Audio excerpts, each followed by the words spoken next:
На предстојните избори ќе нема независни листи на пратеници. Никој не собра доволно потписи.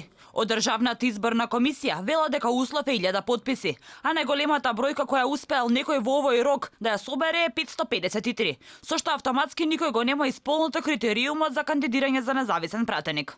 Иако кандидати за независни пратеници нема да има, сепак на 5 дена пред истекот на рокот за поднесување на кандидатури до ДИК, политичките партии ги подготвуваат листите. Техничкиот премиер Оливер Спасовски не открива дали токму тој ќе се најде како носител на втората изборна единица.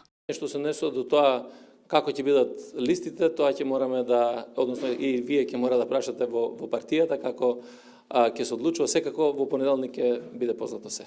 Ниту од коалицијата на Алијанса на албанците Алтернатива по ова прашање не кажуваат многу. Портпаролката на Алијанса вели дека до четврток бил рокот, а тие во среда ќе имале состанок. Таа не каже ни дали размислуваат за било каква постизборна коалиција во која тие би учествувале, доколку во истата е ДУИ. 12 е крајниот рок кога треба да бидат дадени веќе имињата, а ние во 11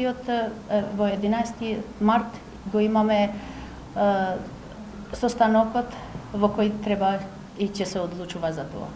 Она што за сега е сигурно е дека СРСМ и БЕСА ќе одат со заев како носител во четвртата изборна единица, а социјалдемократите признаат дека ќе мораат на БЕСА да им отстапат неколку загарантирани позиции, но не открија колку. Низ новинарските колуари кружаа разни имиња за кои би биле носителите на изборни листи од СРСМ, но и од ВМРО ДПМН. Сепак, официјалните имиња од СРСМ ќе се соопштат во понеделник, а од опозицијата кон средината на идната недела. Инаку рокот за доставување на листи до ДИК е до 12 март, а изборната кампања започнува на 23 март. Но се уште останува отворено прашањето дали оваа изборна кампања ќе биде без митинзи и средби со граѓани, заради забраната за масовни јавни собери до 13 март, која доколку стана алармантна состојбата со коронавирусот, може и да се продолжи.